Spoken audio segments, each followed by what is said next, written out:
کی بارگاہ میں حاضر ہوتے ہیں اور خاص مقام پر حضور پہنچ جاتے ہیں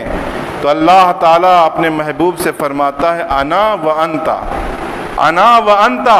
محبوب ایک میں ہوں اور ایک تو ہے، محبوب ایک میں ہوں اور ایک تو ہے، وما سوا خلقت لاجلک، اے محبوب جو کچھ میں نے تیرے علاوہ بنایا ہے، اے محبوب جو کچھ میں نے تیرے علاوہ پیدا کیا ہے، اے محبوب جو کچھ میں نے تیرے علاوہ تخلیق کی ہے، محبوب وہ سب کچھ تیرے لیے بنایا ہے، سب کچھ تیرے لیے پیدا کیا ہے۔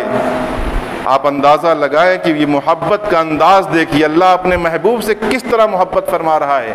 کہ محبوب میں نے جو کچھ بنایا، چاند، سورج، آسمان، دریا، سمندر، ملائکہ، جن، انسان جو بنائے سب تیرے خاطر بنایا ہے،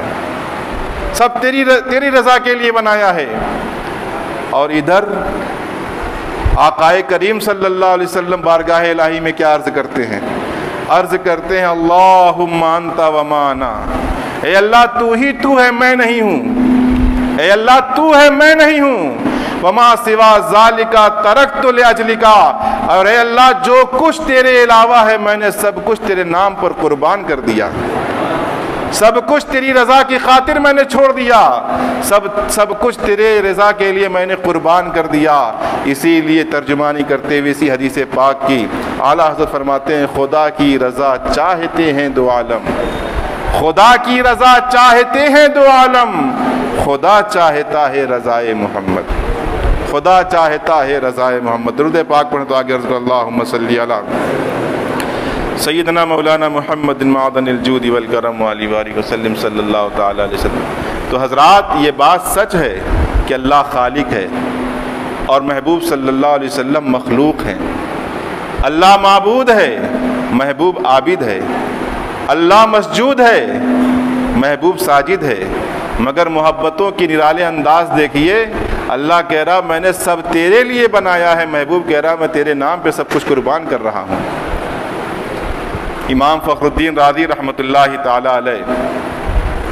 اصل میں بتانا یہ چاہتا ہوں کہ اللہ تعالیٰ اپنے محبوب کی رضا، اپنے محبوب کی خوشی پوری فرما دیتا ہے، کیونکہ کچھ لوگوں نے کہہ دیا اپنی کتابوں میں کہ جس کا نام محمد یا علی ہے وہ کسی چیز کا مالک و مختار نہیں، معاذ اللہ رب العالمین، اور کہ اللہ اعلان کر رہا ہے کہ محبوب ہم تمہیں اتنا دیں گے کہ تم راضی ہو جاؤ گے، اللہ رضا ان کی خوشی پوری فرما رہا ہے۔ امام فخر الدین رازی رحمۃ اللہ تعالیٰ علیہ فرماتے ہیں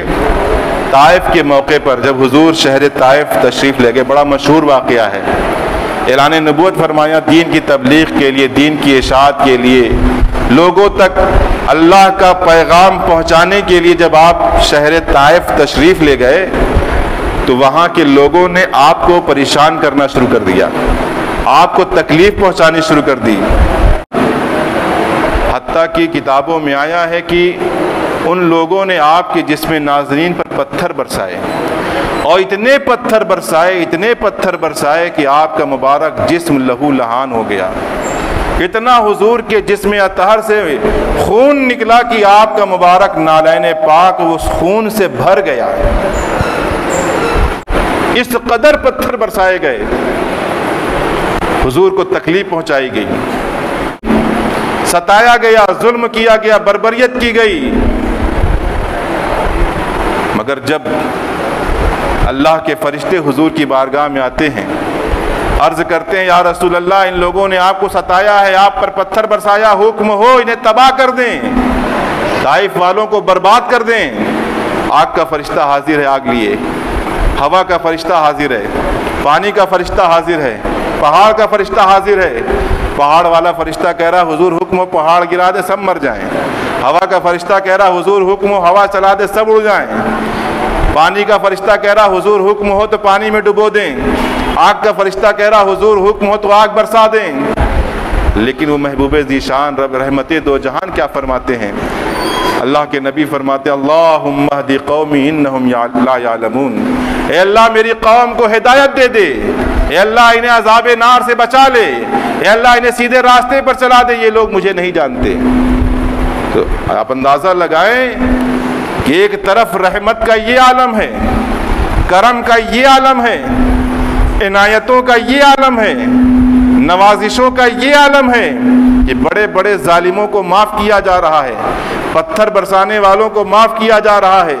جس میں نازنین کو لہو لہان کرنے والوں کو معاف کیا جا رہا ہے، عرصہ حیات کو تنگ کرنے والوں کو معاف کیا جا رہا ہے، مکہ کی سرزمین کو تنگ کرنے والوں کو معاف کیا جا رہا ہے، راستے میں جو کوڑا ڈال رہے ہیں انہیں معاف کیا جا رہا ہے، جنہوں نے حضور کی زندگی کو لہو لہان کر دیا تھا، صبح و شام کو لہو لہان کر دیا تھا، زندگی کو اجیرن بنا دیا تھا، ماننے والوں پر اتیاچار ظلم و ستم کے پہاڑ توڑ رہے تھے، حضور انہیں معاف فرما رہے ہیں، حضور انہیں چھما کر رہے ہیں، ان سے درگزر فرما رہے ہیں۔ ایک طرف رحمت کا یہ عالم ہے، ایک طرف کرم کا یہ عالم ہے، ایک طرف عنایتوں کا یہ عالم ہے کہ بڑے بڑے ظالم معاف کیے جا رہے ہیں، بڑے بڑے گنہگار اتیاچاری معاف کیے جا رہے ہیں، لیکن دوسری طرف دیکھیے غزوہ احزاب کا موقع ہے۔ غزوہ احزاب، اسے غزوہ خندق کہا جاتا ہے۔ اس غزوہ احزاب میں کفار مکہ، پورے عرب کے جتنے کفار تھے، سب نے اکٹھا ہو کر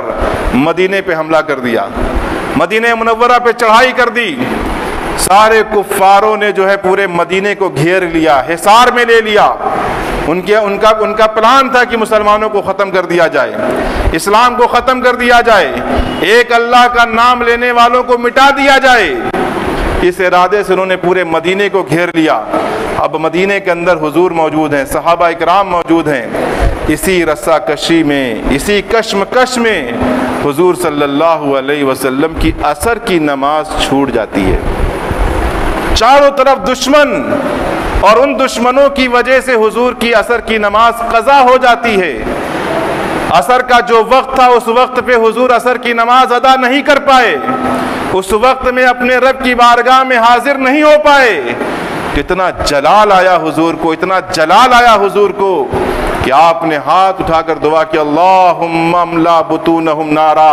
اے اللہ ان کافروں کے پیٹ کو جہنم سے بھر دے۔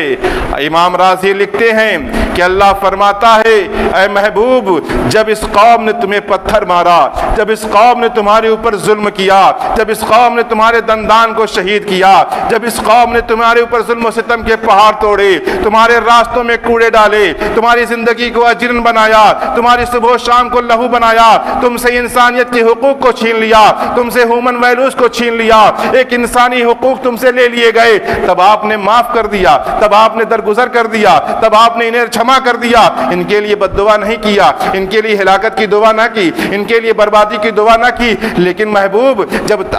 اسی قوم کی وجہ سے، جب انہی لوگوں کی وجہ سے آپ کی ایک ٹائم عصر کی نماز مؤخر ہو گئی، عصر کی نماز تاخیر ہو گئی، رب کے بارگاہ میں حاضری میں تاخیر ہو گئی، رب نے جو عصر کا وقت مقرر کیا تھا، اس وقت جب آپ عصر کی نماز نہیں پڑھ پائے تو آپ کو اتنا جلال آیا کہ آپ نے ان کے لیے بد دعا کر دی۔ اگر محبوب تم میرے حق میں کوتاہی برداشت نہیں کرتے، میرے حق کی ادائیگی میں سستی برداشت نہیں کرتے، تو میرا بھی فیصلہ سن لو محبوب، میرا بھی دستور سن لو محبوب، میرا بھی نظام سن لو۔ اللہ فرماتا ہے جب محبوب تمہیں میرے حق کی ادائیگی میں کوتاہی گوارا نہیں ہے، جب تمہیں میرے حق کی ادائیگی میں سستی گوارا نہیں ہے، تو میرا بھی فیصلہ یہی ہے کہ ایک مسلمان جو نماز کو فرض جانتے ہوئے نماز چھوڑ رہا ہے، روزے کو فرض جانتے ہوئے روزہ چھوڑ رہا ہے، حج کو فرض جانتے ہوئے صاحب استطاعت ہوتے ہوئے بھی حج ادا نہیں کر رہا ہے، زکوٰۃ فرض ہونے کے بعد بھی زکوٰۃ نہیں دے رہا ہے، لیکن میں اسے اسلام سے خارج نہیں کروں گا، اسے مسلمانوں کے صفوں سے خارج نہیں کروں گا، اسے مسلمان محلے سے نہیں نکالوں گا، اسے مسلمان آبادی سے باہر نہیں کروں گا، لیکن اگر کوئی آپ کی شان میں ادنا سی بھی توہین کر دے گا، آپ کی شان میں ادنا سی بھی گستاخی کر دے گا، آپ کی شان میں ادنا سی بے ادبی کر دے گا، میں اسے اپنی بارگاہ سے دھتکار دوں گا، اسے مسلمانوں کے صف سے باہر کر دوں گا، اسے اسلام کے دائرے سے باہر کر دوں گا، اور اس پر کفر کا حکم لگایا جائے گا۔ پتہ چلا کہ اللہ تعالیٰ اپنے محبوب کے حق میں ذرا سی بھی توہین گوارا نہیں کرتا، اور محبوب بھی اپنے رب کے حق میں ذرا بھی کوتاہی گوارا نہیں کرتے۔ یہ ہے محبتوں کا عالم کہ حضور بھی گوارا نہیں کرتے کہ اللہ کے حق کی ادائیگی میں کوتاہی ہو، اور رب بھی چاہتا ہے کہ میرے محبوب کی شان میں ذرا سی بھی کوئی توہین کرے گا۔ ابو لہب نہ جانے کتنے دن تک، کتنے برس تک، کتنے سال تک کعبہ کے اندر بت پوجا، ایک اللہ کو نہیں مانتا تھا، بت پرستی کرتا تھا، شرک کرتا تھا، کوئی آیت نازل نہیں ہوئی، کوئی فرمان نہیں آیا۔ لیکن جیسی ابو لہب نے کہا کہ اے بھتیجے تیرے دونوں ہاتھ برباد ہو جائیں، رب نے کہا تبت یدا ابی لہب، میں محمد عربی کے تو نہیں ہے اے ابو لہب، تیرے دونوں ہاتھ برباد ہو جائیں۔ آپ اندازہ لگائیں، اسی طریقے سے حضور صلی اللہ علیہ وسلم کی رضا اللہ چاہتا ہے، فرماتا ہے وَلَسَوْفَ يُعْطِيكَ رَبُّكَ فَتَرْضَىٰ، اور اے محبوب تمہارا رب تمہیں اتنا دے گا کہ تم راضی ہو جاؤ گے۔ اس آیت کریمہ میں شفاعت کا عنوان بھی ہے۔ لوگ کہتے ہیں کہ حضور شفاعت نہیں فرمائیں گے، حضور کے چاہنے سے کچھ نہیں ہوگا،